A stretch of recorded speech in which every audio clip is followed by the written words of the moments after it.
In many western tales, there's a lone ranger in a wild frontier with many a bizarre character. Cursed by the wild, they are in pursuit of an outlaw whom wronged them. A hiccup on the road leads this rancher down a dark path and casting themselves away from everyone. Though not all cowboys are destined to be alone, and with some help provided by an unlikely place. However, this must end in one duel to get the retribution they are looking for. This duel must be done alone. So, with that, how about we talk about the drunk cowboy of AEW, the Lone Ranger, Hangman Adam Page.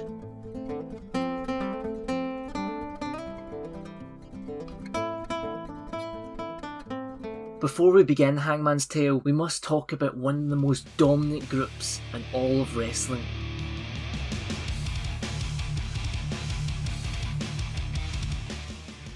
The Bullet Club are a group from New Japan Pro Wrestling whose members are made up of Gaijins, foreigners to Japan, who felt like they have not been respected. Now, one of the most recognisable factions in all of wrestling, they didn't get that way by playing nice. They used their numbers to overwhelm opponents and collect titles for their group. Many of the leaders in the Bullet Club left the group in, let's just say, not great terms. One of these leaders was a man known as Kenny Omega, starting off as a young upstart, unable to keep up with someone he once called a friend. He joined the group to gain power with his fellow rejects. He changed from your kind Canadian weeb to a force that became the scourge of New Japan. One simple name: the Cleaner. He's there to clean up the competition. Titles came for the Bullet Club over and over again, but it was around this time of the Cleaner's reign over the Bullet Club when a young Virginian lad arrived in New Japan. This was Adam Page.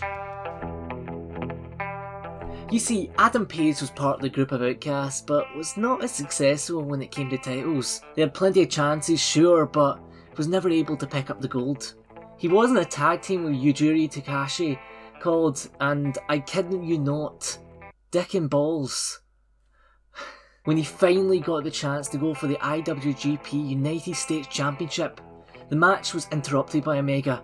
This all started a civil war of the Bullet Club, which I don't really need to skip over because I'm not qualified enough to talk about it. Both sides were brought back together after a match on the Jericho Cruise. Keep this in mind when we go set sail here again soon. And the group was now whole under a new name, The Elite. With Kenny Omega, Matt and Nick Jackson, the Young Bucks, who are one of the greatest tag teams in the world, and Cody Rhodes, the guy from that one Scooby-Doo movie. The world is filled with surprises. Adam Page was with the group that supported him as they hung out together in their series, being The Elite. Altogether, they joined and a few helped found All Elite Wrestling. The Elite were no longer heels, the bad guys, but were babyfaces and were loved by fans. With the first pay-per-view coming up, Kenny Omega had a match against Chris Jericho. The Bucks were facing the Lucha Brothers, and Cody Rhodes was facing against his brother Dustin Rhodes in one of the most emotional matches of the year.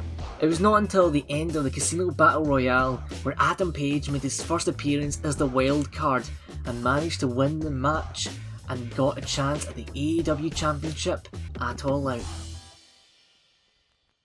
This was one of the biggest matches in Hangman's career, and he asked his friends, the Bucks, to be with him for this opportunity to become the first ever AEW champion, but they didn't.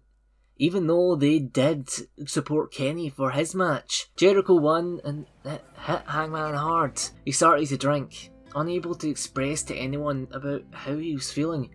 It was not alcoholism, no, that bit gets a little confusing. He was not dependent on the alcohol. It's just the way Page copes, and he jokingly took up the title, the anxious Millennial Cowboy. Another person who's been taking their losses hard is Kenny Omega. In Kenny's history, he is known for taking losses hard, not being able to shape up compared to his fellow wrestlers. So we've seen Hangman, he saw an equal.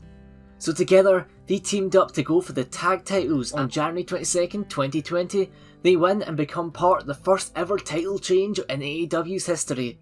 This is also on the Jericho Cruise, which is, interesting. Anyway, even though Hangman was now a champ, he just doesn't believe he deserves this. He believes that he's letting his tag partner down.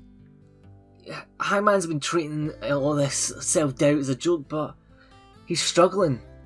It doesn't help when the next title defence is against the Young Bucks, who mocked Page for his drinking and taking all the credit for what Hangman had done. Hangman and Omega won the match, but it permanently damaged Page's relationship with the Bucks. Drunkenly, Hangman began telling other teams how to beat the Young Bucks. However, all this came to a halt due to, a small world event called the Pandemic. The Bucks wouldn't appear again until a match called the Stadium Stampede, where the Elite will be facing off against the Inner Circle. However, it wasn't sure if Hangman would appear. During the match, the Bucks were getting beaten down, unable to get back up, and then, across the pitch, here it comes. It's Hangman Adam Page to the rescue. This match was something else and is one of my favourite wrestling matches of all time. How can you not love a match where a cowboy chases someone down on a horse?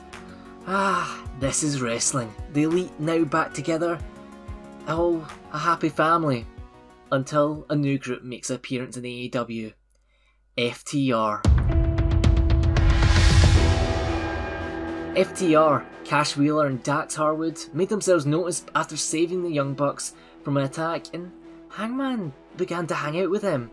The Bucks always mocked him for his drinking, but now he had a group of friends he can drink with. He drank unaware of FTR's plans.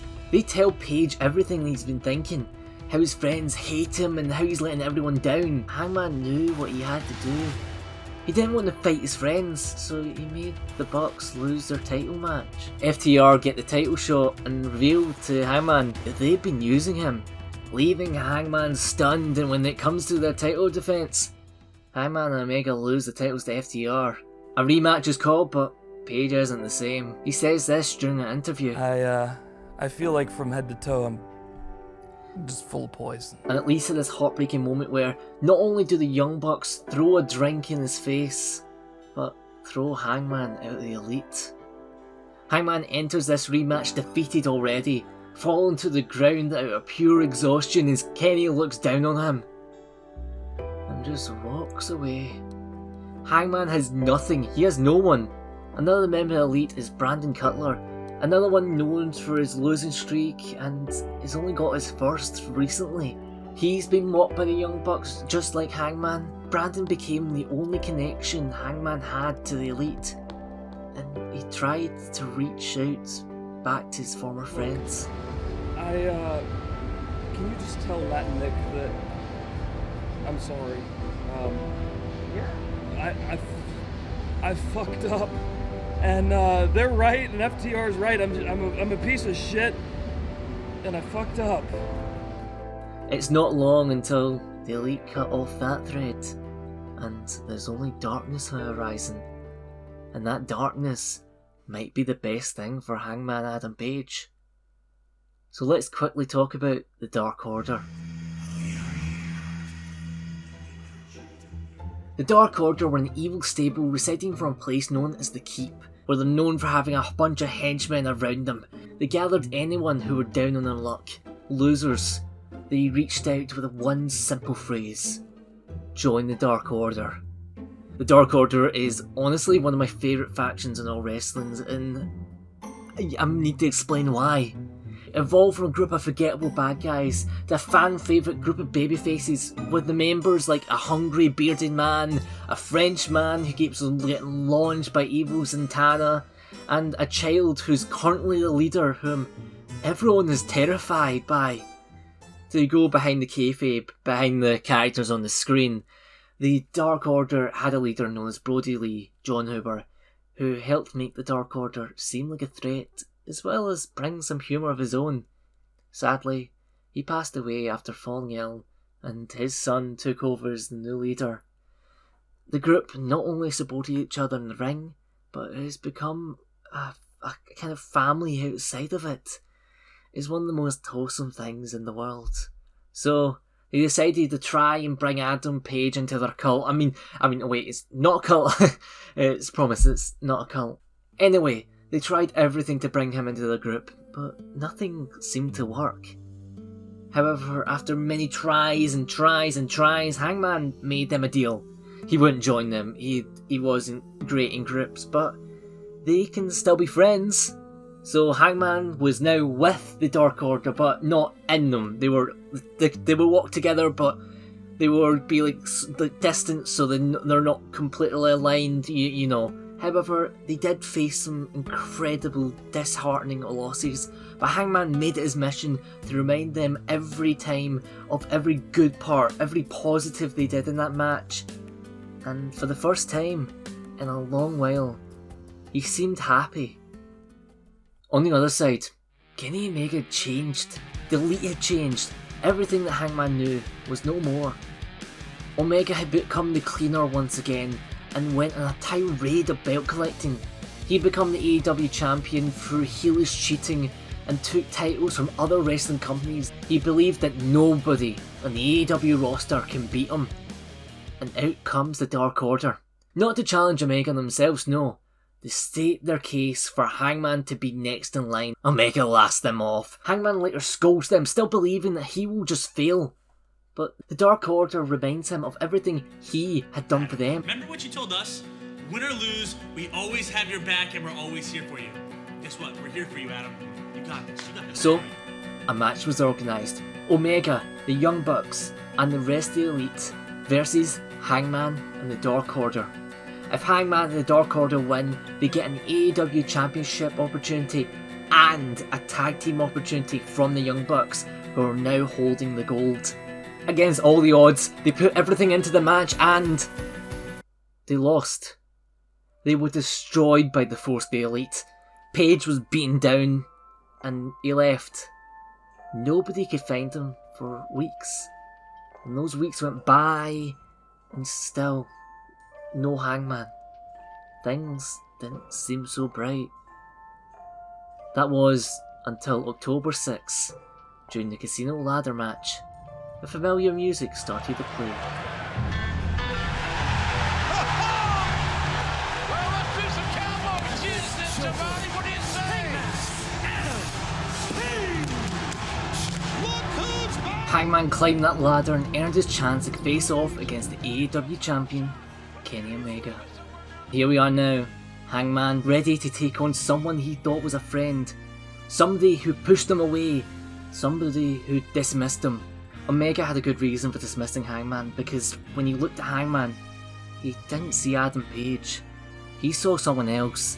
He saw a tag partner from days past, who the crowd always seemed to adore more, always seemed to be one step ahead of him.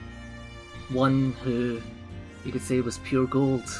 Greed and envy was all Kenny could see, and he would do anything to stop Hangman surpassing him. But now with the Dark Order supporting him, the crowd cheering him on, Hangman's self-doubts had been pushed down and his eyes were locked on one thing. The belt that everyone says he deserves. Maybe, just a little, he thinks he deserves it too. You see, life may push you down, but one thing I have learned from Hangman Adam Page is, you've just got to get back up on that horse and keep riding.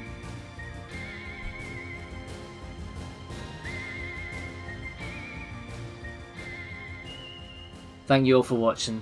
This is the first thing I've delved so deep into this subject. I'm been a wrestling fan, I've said stuff, but I've never expressed it properly on this channel, apart from a few spray animations back in the day. But if you do want to learn more about the other side of the story with Kenny Omega and his past as the cleaner in New Japan, I highly suggest you watch a video by a creator known as Super Eye Patch Wolf, who highly inspired me to make this video. Anyway, hope you guys enjoyed, and if you want to see more, please leave a like, subscribe and share this video.